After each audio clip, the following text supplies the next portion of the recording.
back to the next and final segment of BlockHash Con. We have an awesome panel with a diverse array of guest speakers here. I'm going to let each of them give you an introduction, and then we're going to dive into things. William is going to be the one moderating for this panel, but I will also be here just in case in the section. So guys, welcome to BlockHash Con. Super excited to have you here and to talk a little bit more about Solve.Care, healthcare, and Web3 and how that's associated with it. So I'm going to let each of you again introduce yourselves, however order you guys want to do that in. So I'll go last. Why don't we start with Pradeep, Goel? Okay.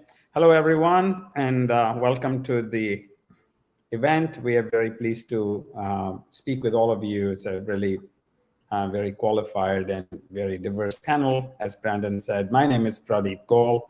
I'm the CEO of Solve.Care.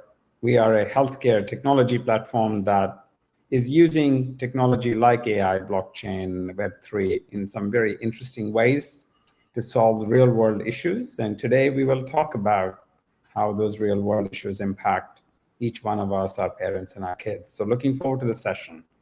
A little bit of introduction. I've been in healthcare 30 plus years, mostly in healthcare IT, also in healthcare policy, in insurance administration, and in government policy and government programs. So I've had the opportunity to look at healthcare from many different angles. And Solve.Care is a mission based on my own learnings and experiences as a parent, as a CIO, as a COO, realizing that as a consumer, I need better choices, I need better options, and I decided to do something about it. So thanks again for having me here, everyone. Dr. Randall, would you like to go? Sure, thank you. Thank you for inviting me to be part of this panel. My name is Dave Randall. I'm the Executive Director and Resident Scholar with the American Research and Policy Institute based in Washington, D.C. Our organization is a healthcare-centric think tank where we study, do research, and a variety of data analytics in the healthcare space, focusing on the application of health information technology as it specifically is applied to both public and private markets. A lot of what we do now is centered in both Medicaid and Medicare in terms of deploying some of our research in real-world applications. Great, great. Gerard, how about you? Sure. My name is Gerard Dache. I'm the director of the Government Blockchain Association. It's gbaglobe.org. We're a membership organization with members of the public and private sector. Our public sector members are in about 500 government offices around the world, and private sector is sort of all industries and domains. We have about 50 working groups. One of them is healthcare, and our mission is to help the public and private sector connect and communicate and collaborate. Great, great. And last but not least, the man, the myth, the legend, Marquis. The myth. Well, thank you everybody for allowing me to participate with this great group. A lot of people that I admire. Pradeep and I go back a couple of years, and I've been very motivated by his passion to solve the problems that he's seen in healthcare service delivery, and it's very similar to my own. I'm the CEO of ClinicalSquared. Personally, I have 25 years experience in the IT space, and about 17 years of that has been invested in the healthcare IT arena.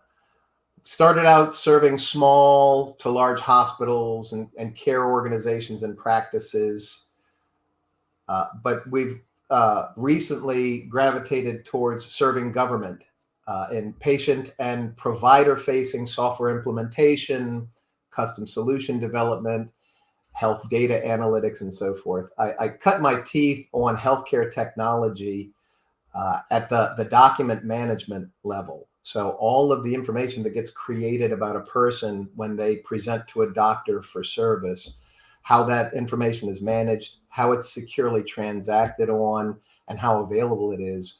A lot of those problems became very apparent to me in my healthcare technology journey. And so I'm excited that we have the opportunity at ClinicalSquared to use innovation technologies.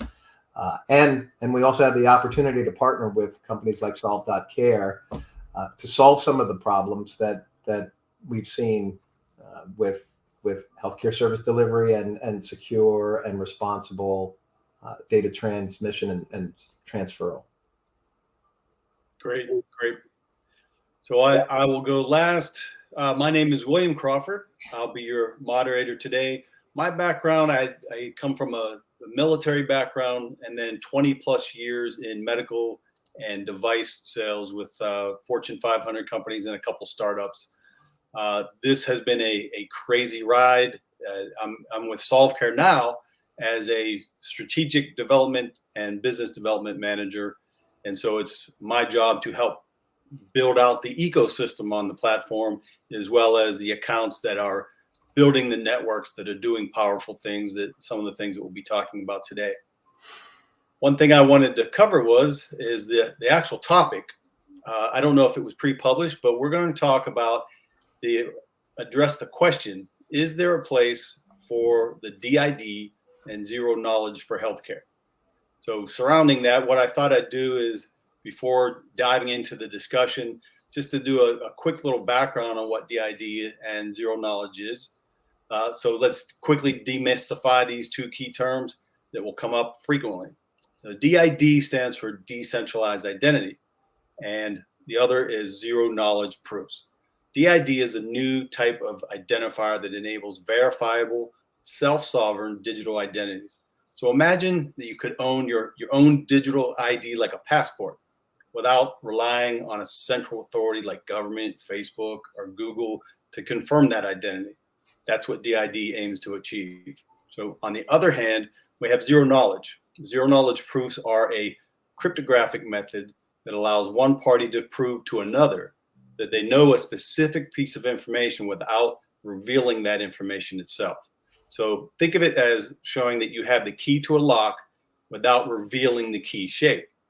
The main difference between these two lies in their application. DID is about identity management, and zero knowledge is about privacy and data security.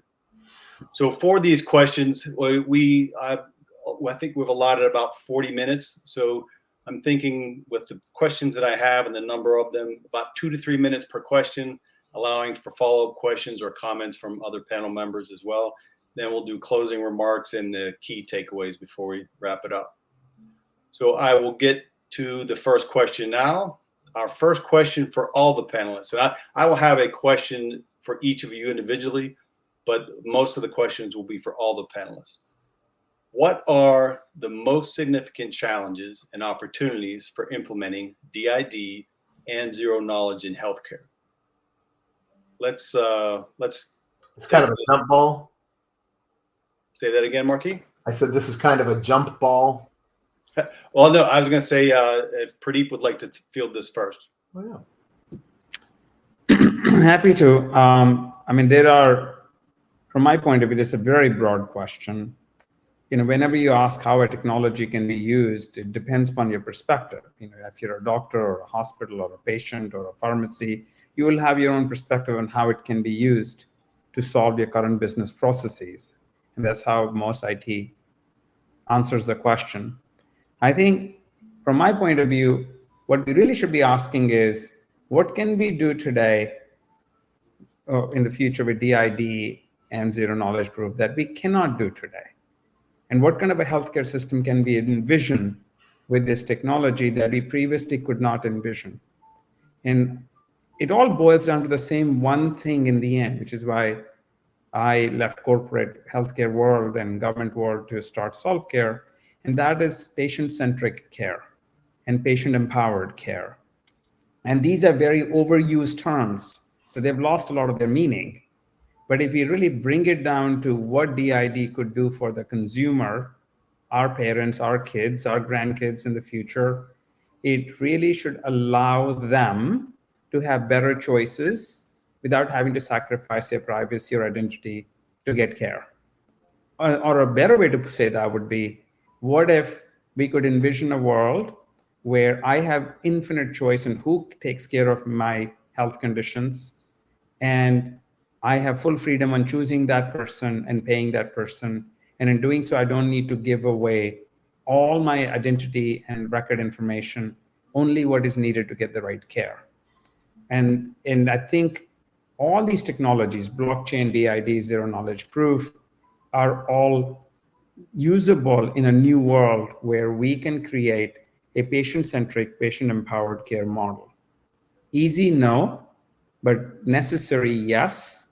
And if you combine all this tech that's coming out, then the patient need not sacrifice or trade off privacy, control, choice to get care. We should not have to say that if my kid is sick, I'll do whatever it takes, but that whatever it takes should not be, give me the name of your cat, your credit card, your passport, your insurance ID. I get to tell you which insurance company, which provider you can go to see. All these barriers should be removed. And it should be me choosing the best care provider for my child immediately when I need it, without other people standing between me and the doctor. And that, I think, is the ultimate goal for all this tech, is how I see it. Very good. Removing barriers to care.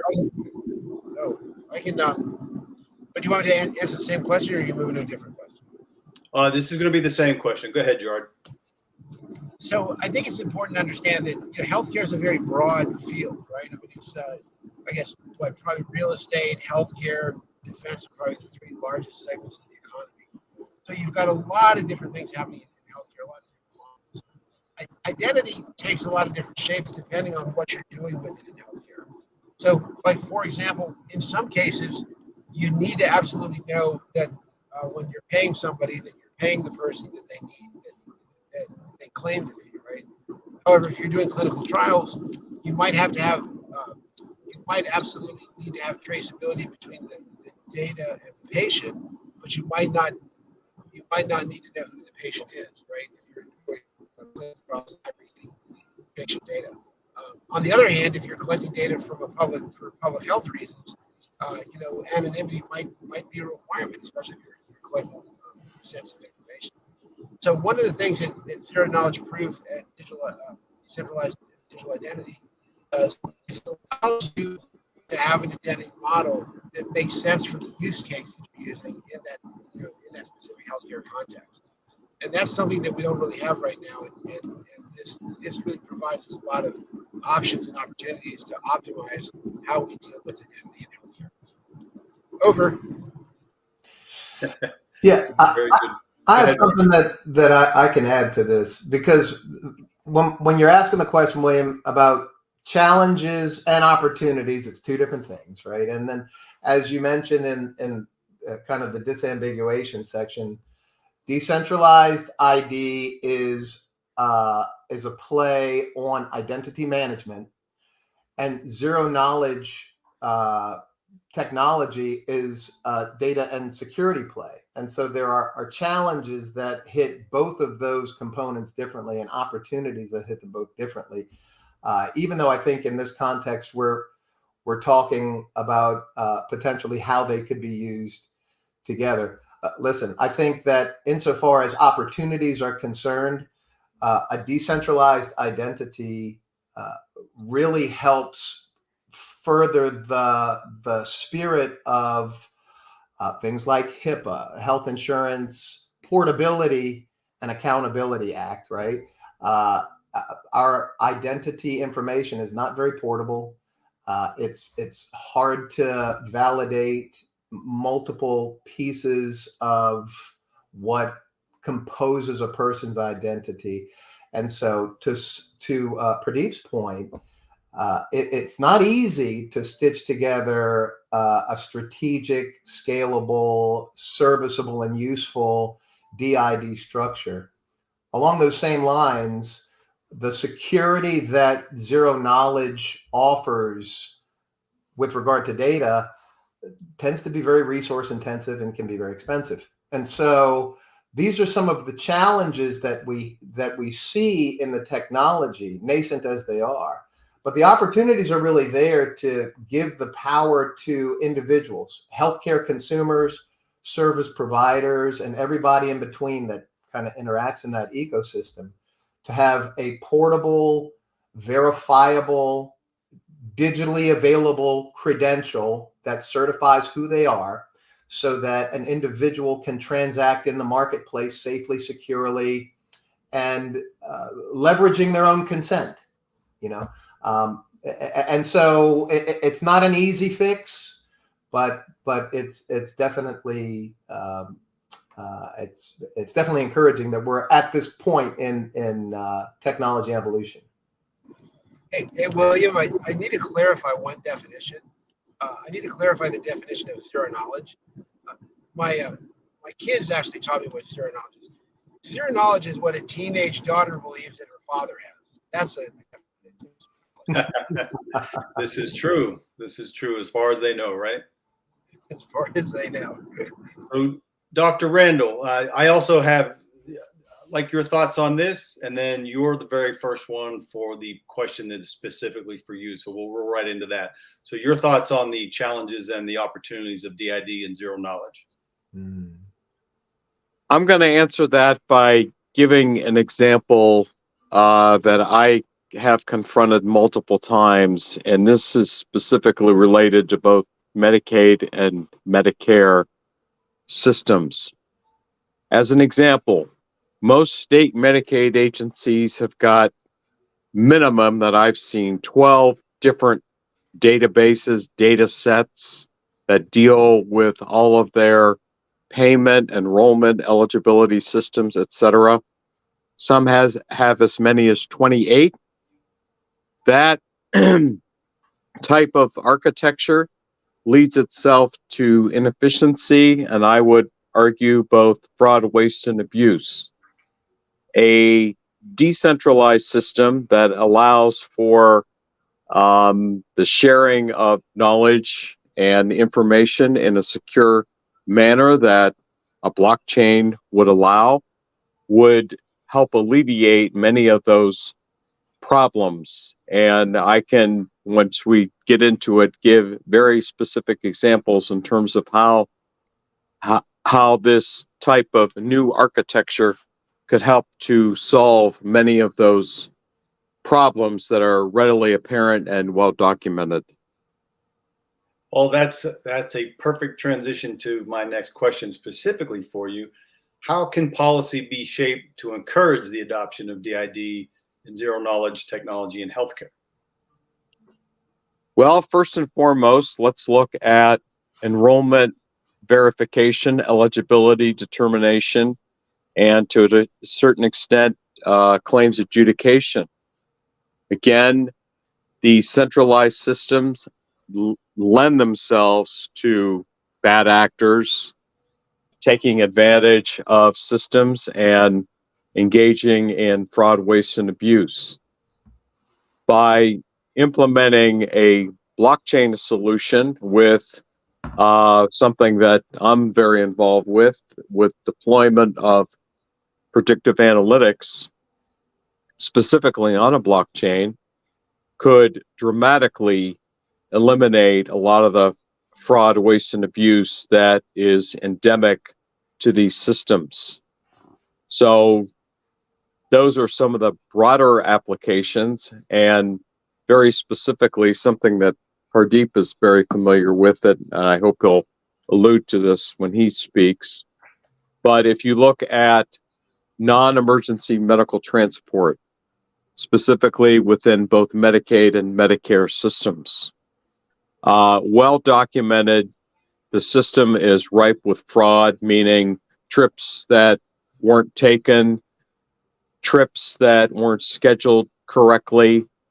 If you place that on a blockchain so that all the relevant actors, i.e. the patients, the providers, the caregivers, know about it so that it's verifiable, it can be tracked so that you have adherence to appointments, which is frankly very important in terms of making certain you get good health outcomes, that could go a long way in terms of a specific application of using the technology to eliminate something that frankly is wasteful and in many cases is being abused. So I can see certainly the nexus of transparency, audibility, and immutability being important for the fraud, waste, and abuse. So let's go to Pradeep. Pradeep, how does Solve.Care plan to integrate DID and zero-knowledge technologies into its solutions? What are the goals? How does it affect their daily life? The real-world challenges, and maybe some specific use cases, if you could. So let's talk about specific use cases, and then we can talk about the challenges. So we are currently working on a project which gives the patient or the parent the ability to have a totally anonymous potential diagnosis of autism in their children. Now, getting a kid diagnosed with autism has many challenges. One, the process itself is daunting. Second, it's very invasive that you have to bring the kid home to multiple places, centers. A neurologist has to look at the child. You have to have them go into what they normally call behavioral evaluation. This is a meeting. And we have gone through all that in my family for my son. So this is very familiar and personal. And the process can take up to a year. Now, a friend of mine in Sweden, which is one of the most regarded healthcare system, his daughter is a couple of years older than my son. And my son, it took us 18 months to diagnose. It took him 8 years to get his daughter diagnosed officially. The process to get her diagnosed with autism officially she was almost 10 years old by the time they got that diagnosis. So she didn't get the care she needed early on. That could have really helped her. We were lucky in that we were very persistent, and we got him diagnosed at 2, which is rare because parents, A, don't want to do it, B, don't know how to do it, and C, it's so expensive and so time consuming. Now, in most countries, there's a lot of stigma involved with that. Even if you get your kid diagnosed, you don't want the government to find out that your kid is diagnosed, because some places the government can be very heavy-handed. They'll force your kid to go to a school you don't want to send them to. And there are a lot of downsides to letting other people know. There's also personal and emotional stigma attached to it.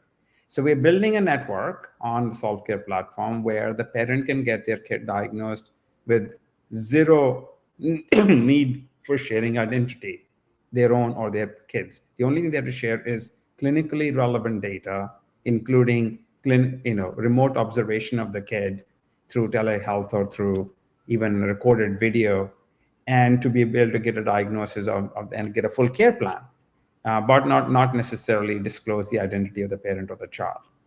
Now, if they need to get advanced care, they probably have to share that information with a provider, but they can choose which provider in what country. And we're going to launch this program in particular for Ukrainian kids who are currently displaced all over Europe, because it's even doubly dangerous for parents who are effectively in refugee status to share the kid's diagnosis with local authorities. They don't want to do that. So you can understand the social, economic, human impact. If you are in a displaced situation, your kid is not performing in school or at home, and you need that diagnosis done, but you're even not going to go to the local doctor or the pediatrician. You're too concerned about the ramifications.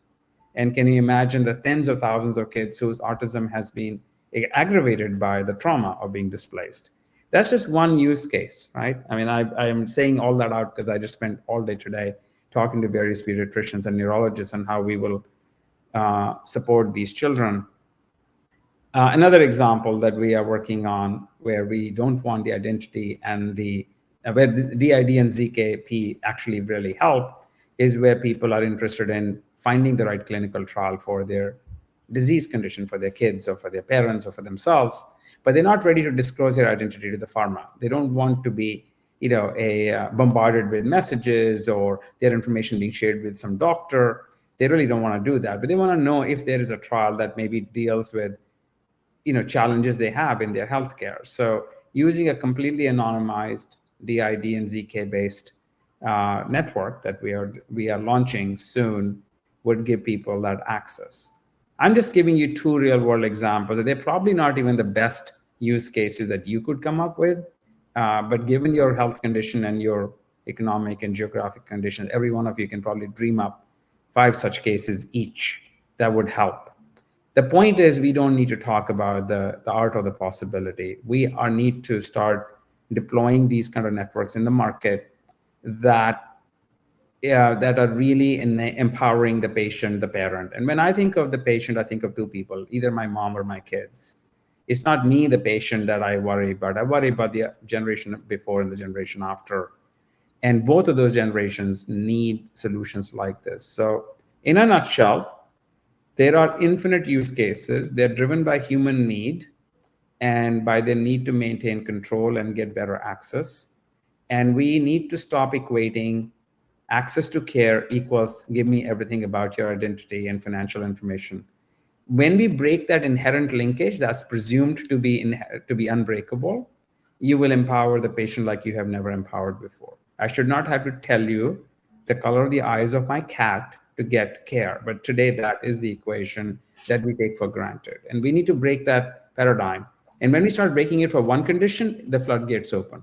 Then every condition will, why do I have to share everything about me to get treatment for diabetes? Why? Why can I not get the best care treatment from a endocrinologist across the world? If I'm willing to pay and they're willing to look at my medical data, why is it they need to know my identity?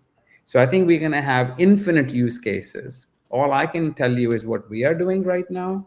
But once this floodgate opens, then I think all manners of care will eventually and should move towards a patient-centric, patient-empowered, no trade-offs kind of a delivery model. And we'll be a much better society as a result. Absolutely. And I can imagine just in a very short time in the near future where someone asking for information like that will just seem weird and out of place. You'll just have your green check mark. I'm verified. I deserve this. That will be the norm. Absolutely correct. Because in the trial system, we are actually allowing for equivalent of DID and ZK. We are allowing people to have badges which say, look, my identity is verified. I have been fully verified by a third-party trusted identity chain, and my token is issued by that chain. And you can just accept the fact that my identity is who I am. Similarly, my records have been verified by a clinical entity chain, which has looked at my medical data and matched it to my identity. So you don't need to trust me. You can trust the token to say that Pradeep's records are real. After that, just take my token, look at my records, tell me what I need to do, what medicine I need to take, what life events I need to deal with, or what life actions I need to take. And I shouldn't have to tell you anything more. So that exactly is the model. And I think it's not, I know we are there. So it's now more a question of seeing more and more adoption of this. Once you start to see value, once you start showing, people start to realize there's a different model than this continuous trade-off of, I must tell you everything about me for you to do anything for me. Once we break that linkage, then I think the whole healthcare delivery system changes. Absolutely. Wait, can I toss something in there? Sure. One of the things that's so critical about decentralized identity is to realize that now the identity information changes locations, right? It doesn't belong in some central database. Each individual basically has it in their wallet. And one of the things that's so powerful about the technology that Solve.Care has put together is the creation of these individual wallets that allow people to maintain all of that information themselves personally as opposed to giving it over.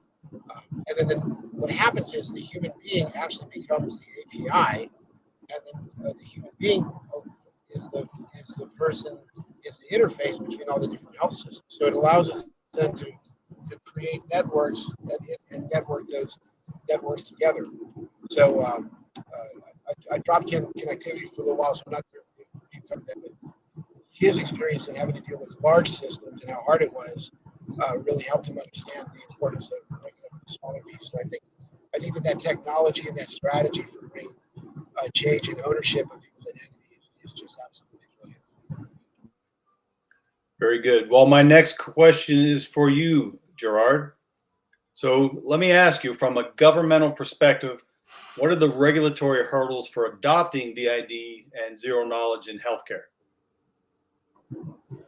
Well, I think it's important to understand that when you talk about regulatory, it's a very eclectic environment, right? Because you got regulations in banking and financial services, which really care as well. Then you've got all of these different bodies, standards bodies working on it, and then even in like voting and elections. So the biggest challenge, I think, is the fragmentation of this. It's very fragmented. Now, one of the things that we're doing to help with that is that the GPA is working with the United Nations. The Internet Governance Forum has this group called the Internet Governance Forum is a group of folks.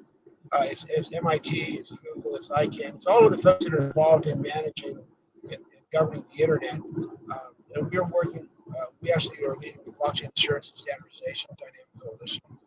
So part of what we're doing is connecting with all of these different standards bodies and regulatory bodies, and trying to bring them together and put some common standards around blockchain. In fact, the United Nations CIO that runs their $80 billion pension fund is leading that identity management space. So the biggest challenge, I think, is the eclectic nature of it, and we're working with these bodies to create standards to help bring that together. And I really think the technology is the answer, not really the standards bodies, but as people like Pradeep, and then we've got folks like Earth ID and GPA, and different people in technology start building those solutions.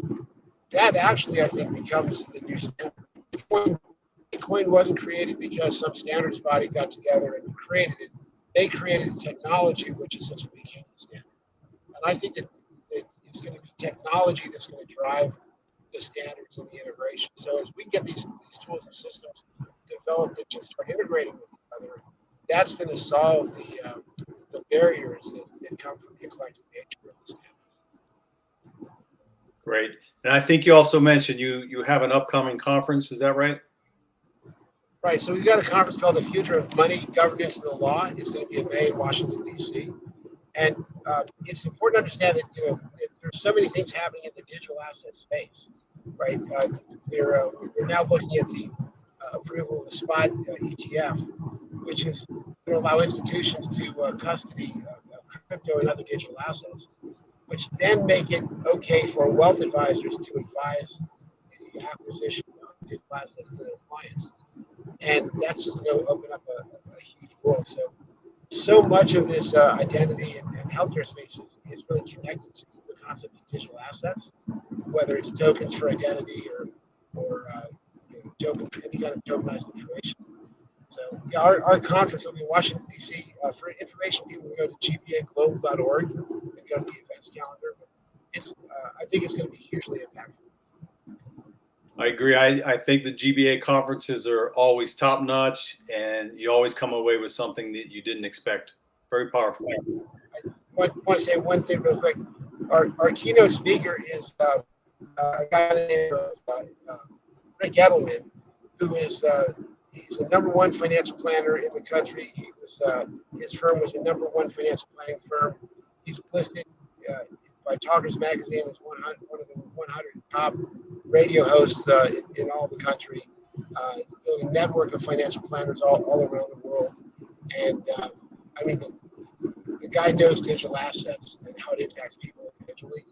So you're right. The quality of speakers that we have at GPA events they're really world-class speakers. So thanks for the plug. I appreciate it. They are excellent speakers always. So our last personal question is for Marquis. Marquis, tell us, what are some of the challenges in user adoption from a consumer perspective? Yeah. How is this technology likely to be embraced? Yeah, that's a deep subject. Well, that's a deep subject. I think that the generation and the evolution of novel tech is wonderful, but me and my guys have been concerning ourselves with how people adopt technology. And the thing I keep coming up to is these technologies, zero knowledge proof, dynamic granular consent for elements of a digital identity, how they're used and what use cases, whatever the use case is, it needs to be wrapped into a product that is trustworthy, that is convenient, that is easy to use, and is scalable. I'll say it again. These technologies are great by themselves, but nobody tends to use them if they're not included in a product that is trustworthy, convenient, easy to use, and scalable. My 83-year-old mom does not really care about the computational mechanisms involved in zero knowledge cryptography to safeguard her data. She doesn't want to have to deal with a lot of confusing steps using terminology that's unfamiliar to her. If she's using some type of digital app on her mobile device, which is a struggle, 83-year-old mom, or on her computer, it needs to be very easy for her to use. It needs to be functional and intuitive on her level. So the customer experience on how these components are integrated has to be whip crack tight, in my opinion. And so we're talking about how easy it is to navigate a solution that uses a decentralized identity mechanism, how pleasing to the eye it is, how ergonomic, etc. Right? The other component to that I think really affects user adoption is, okay, I've got this great whiz-bang tool that protects my identity and segments my identity elements in ways that I understand, but what systems can I use it with, right? And so that becomes a conundrum where, talking about healthcare, the healthcare service providers need to have a good deal of trust and understanding in the product. Its privacy, its security, its accuracy, its efficacy, and so forth. If you have a tool that nobody is integrating into their legacy systems, then you kind of have to wait for somebody to spend the money to bring you a soup to nuts brand new environment to play with these new tools, right? And again, I want to emphasize that all of these efficiencies are exactly that for humanity. They are tools that are supposed to make our experiences more enjoyable, free up our time, save money, enhance our accessibility to services. One of the things that I really admire about Pradeep's vision for aspects of, not to pick on you, Pradeep, me and you are friends, but how you've kind of clued in on the clinical trials space and how that can be readily served with some of these efficiencies in making health services like clinical trials available to consumers. They can find out where these services are, where maybe they didn't have those same opportunities to know, right? And then these efficiencies where it's easier for them to raise their hand without being embarrassed, without keeping some measure of dignity. I have an embarrassing malady that I want to participate in a clinical trial. I don't want to I don't want to say that I want to be part of a clinical trial in a public way. So now I'm getting phone calls or emails from people in the public, and so I think the productization of this technology, unfortunately, has to factor in when we're considering how quickly these tools are likely to be adopted in the public space. I think taking stock on how 83-year-old mom, my 21-year-old neurodivergent daughter, my 15-year-old nephews, everybody in between who have variable understanding of how to use technology, want to use technology for very specific reasons. 83-year-old mom does not have the same medical curiosity or necessity as 21-year-old healthy woman, right? And so I think it's important as technologists not to lose sight that we are building these tools to serve humanity, and we need to put them in packages that they can consume readily. It's interesting you say that, because I think that it's the marketing challenge of all time for the ages. Doesn't matter if your product is sitting on a flea market table or if you're selling a quantum computer laptop. At the end of the day, where the rubber meets the road, it must be compelling to the user. That's right. They don't care about the features and all the whiz bang. Is it compelling? Must I use it? That's right.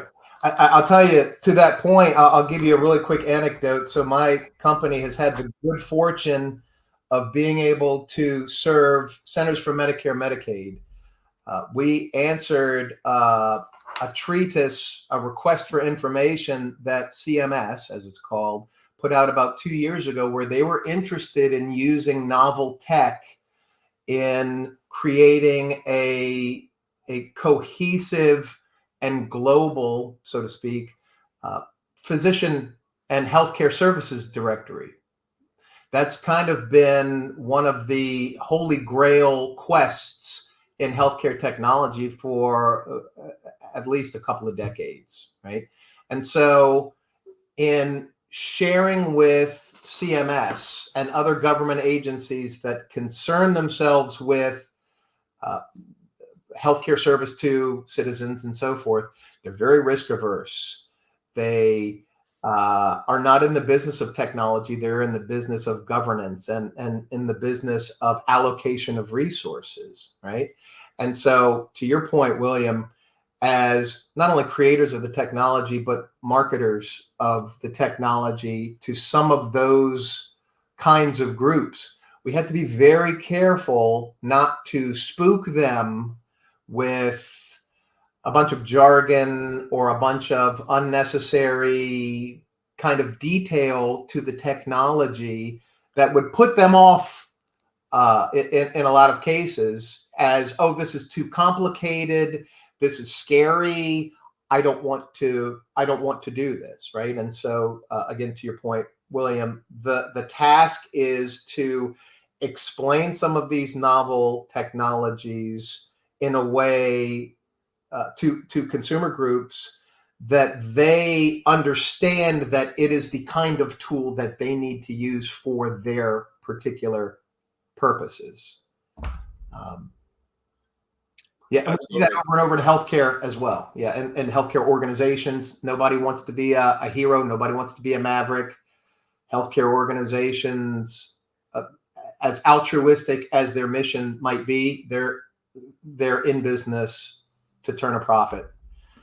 And talking about a solution, in deep ways that they don't know how it's going to integrate with the technology they've already spent hundreds of millions of dollars on in order to transact on data for their patients. Sometimes that's just a non-starter for them. So the marketing and the pitch, if you will, to use an indelicate term, the pitch of why ZKP, why digital and decentralized identity, why secure encryption methods are important to people is the $1 million question. Absolutely. So we're coming down the home stretch now. I have got one last question for everybody. And what I'd like to hear from each of the panelists is, how do you see the future of DID and zero knowledge evolving in healthcare over the next 5 years? What is your vision? Who would like to go first? I'll start. For those that have interacted with me before, there's one word to describe the evolution that I think we'd all like to see. And unfortunately, that word is incremental. And it's a function of the huge bureaucracy that has built up around both public and private insurance and healthcare delivery systems. They're difficult to change. They've got large, cumbersome, centralized systems.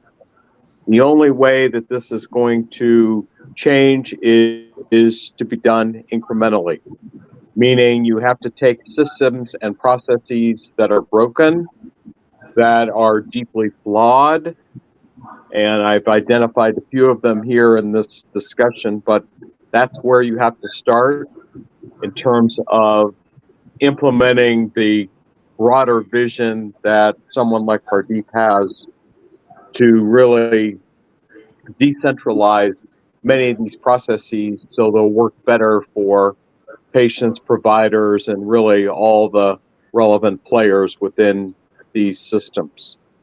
So incrementalism, I think, is the only way that we're going to see real change in terms of many of these processes we've described. Thank you, Dr. Randall. Who would like to go next? I really like the term incremental, Dr. David. That's one of our favorites because it's something that it kind of ratchets down any anxiety that any organization might have about implementing new technology. Do we have to go full boat, multi-million-dollar project to see if this even suits our use case, make sure that it doesn't break, make sure that we don't fall out of compliance or, and so the technology that we're leveraging, I think we have a strong enough understanding of it as developers to know how to build small, fail quickly if there's failure, right? Readjust. And Pradeep, you and I have had a lot of conversations around this when it comes to producing products and making sure that the product fits the tool set that the customer needs, right?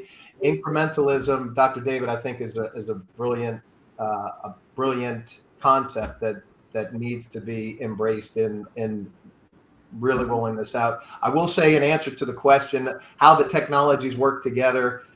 So I can foresee a day where decentralized identity, a digital identity that is free from having an intermediary have to step in and say, yes, this driver's license is really Marquis Allen's driver's license, and the information is correct because I, as the driver's license issuer, am attesting that I gave it to him. Having some of these automations in place in a future state where it'll be a foregone conclusion. Once you get a credential, it's somehow digitized in a way that I can keep it in my own digital asset portfolio, my wallet, etc. I can refer back to it and I can present it on demand. I can obfuscate components of, take a driver's license, right?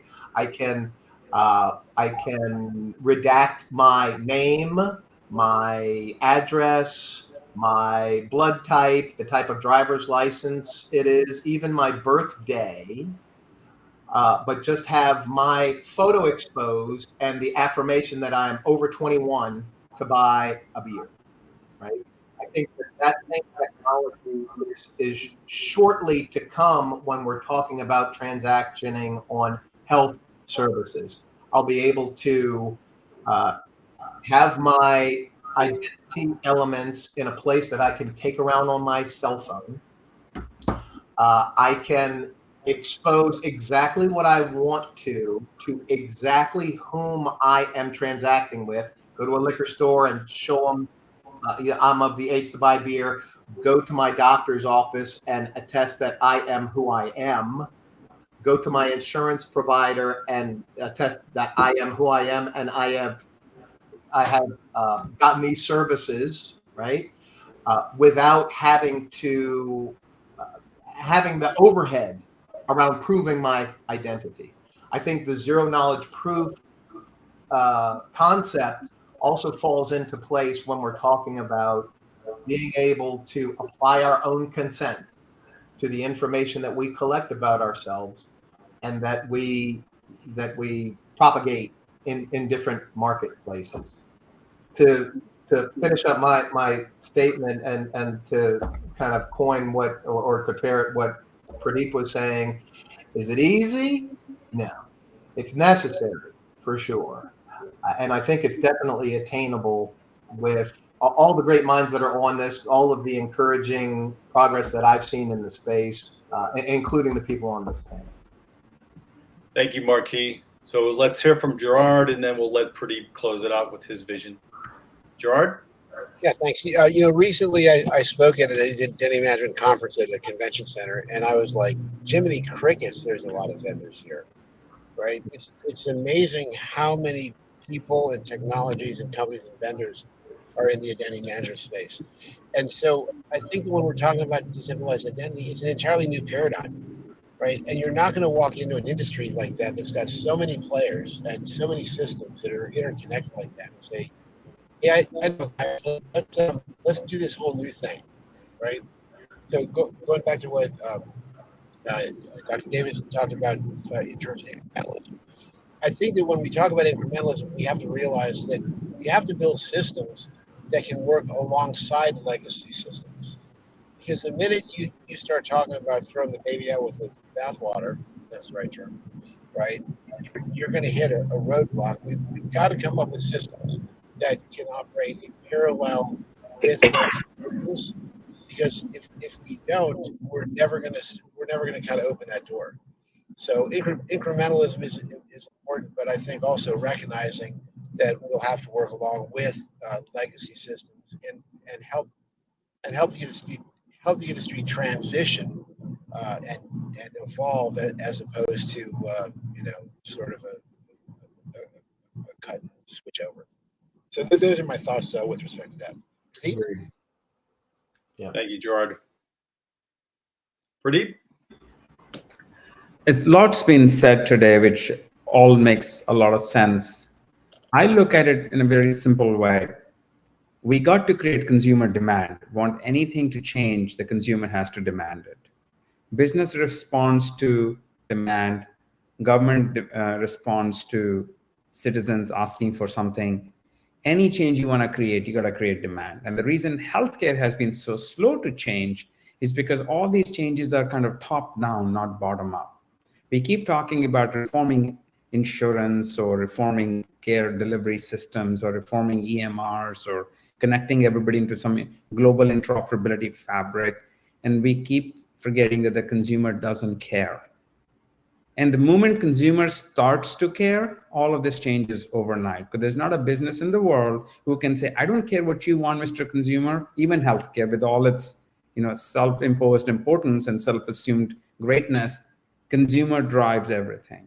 And I think what we need to focus on is to bringing value to the consumer, even in the current highly restrictive, highly siloed, highly discombobulated healthcare space. And the technology behind the solution won't matter to the consumer, but you put the consumer, you make the consumer want something, like something, enjoy something, the tech will take off. It's not the combustion engine people buy, it's the car they buy. And you can't get them separated from their vehicle, okay? It's a very personal thing then after that. So yes, you can swap out a combustion engine with electric vehicle and you will create a new class of consumers, but first and foremost, you are giving them transportation. So with that, where I bring it down to very specific, we need to deliver in the near future and for as many diverse ways as we can to different consumers, a very usable app or solution that they can touch, feel, and use, even in the confines of the current healthcare system, even if it solves a particular problem that we can address.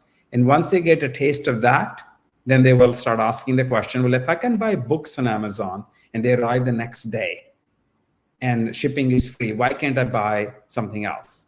And it leads to a transformation of commerce as we know it. So if I can make an appointment with a mental health specialist across the world, because I want to talk to somebody who can help me with my stress or with my depression, then how is it that I can get a prescription done? Once that question starts to be asked, everything changes. Will it happen overnight? No, nothing happens overnight. All overnight successes have decades of effort behind them. There is no such thing as overnight success. It only is decades of unseen effort that leads to overnight success.